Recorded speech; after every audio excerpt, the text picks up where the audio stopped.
Luini Consensus and the Sirte Declaration, milestones that establish the common African position on Security Council reform, alongside the 80th anniversary of the United Nations. We are called to reflect on our long and determined journey towards a just, democratic, representative, and effective international order. I urge us to move forward with clarity and purpose on three urgent priorities. Number one, we must amplify Africa's voice in every forum, carrying this agenda into bilateral, regional, multilateral engagements so that Africa's message can resonate in every space that we find. Secondly, as the world questions whether the United Nations remains fit for purpose, and I think there is a very big debate about it, we must insist that Africa's continued exclusion is unacceptable and indefensible. At 80, the UN's credibility will be judged by whether it finally recognizes and delivers justice and representation for the 1.4 billion people of the African continent. And third, we must stand united in defending the common African position. To deviate from or dilute it would betray the trust of the very people that elected us. Unity is our greatest strength, and in one voice we must uphold this position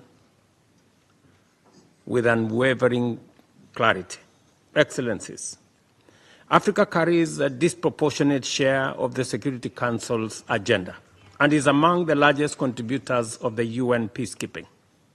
Yet we remain the only continent without permanent representation.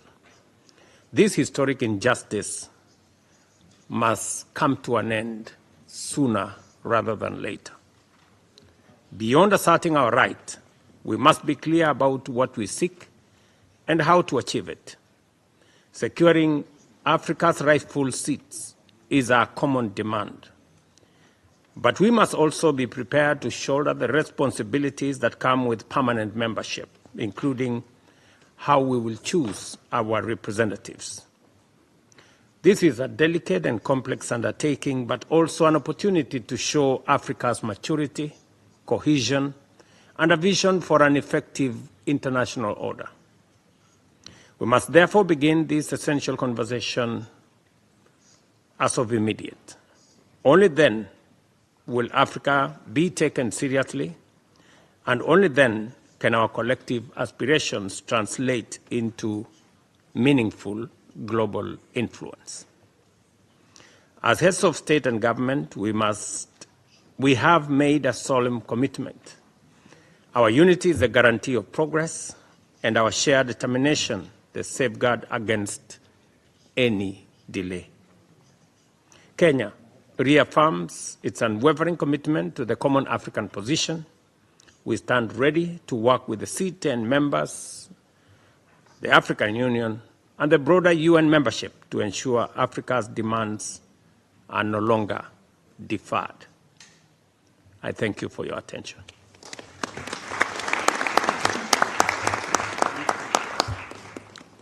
I thank President Ruto for his intervention. And I invite Her Excellency Netumbo Nandi Daiwa, President of Namibia.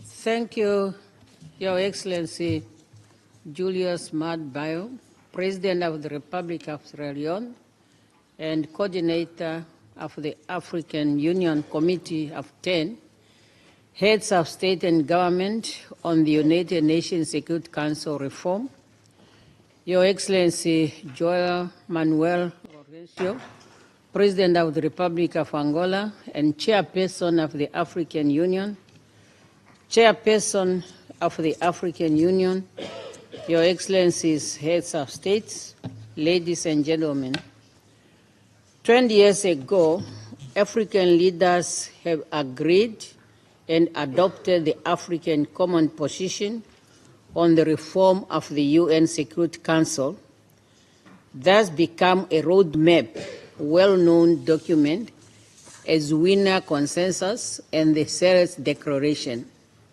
Subsequently, a committee of 10 heads of state and government of the AU was set up to spearhead the African Common Position.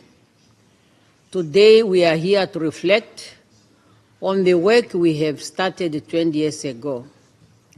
Those pivotal documents, born from our collective desire and unwavering commitment to Africa's progress and unity, have played an instrumental role in further shaping our continent's vision to being a dynamic force in the global arena. Your Excellencies, the 8th anniversary of the United Nations is an opportune time for us to reflect on the values and the principles upon which this organization is grounded.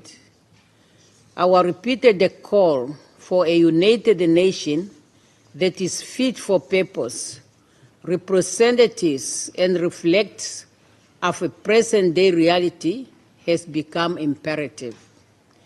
Africa deserves permanency at all global decision forums, especially those seized with making decisions related to the maintenance of international peace and security. For 2 decades, the Common African Position has gained traction with broader support from many interested groups. This is our reminder that our quest to redress historical injustice and advance equality for a more inclusive and representative Security Council is just and commonly shared. Allow me to acknowledge with gratitude the immense support from all interested groups for the Common Africa Position, which culminated in the recognition of Africa as a priority and a special case in the reform process, as reflected in the outcome document of relevant United Nations process, including the PEC for the future. While the reform process continues, Africa should be proud to have sustained a unified voice within the intergovernmental negotiation since the inception of this process. As we prepare to submit the Africa model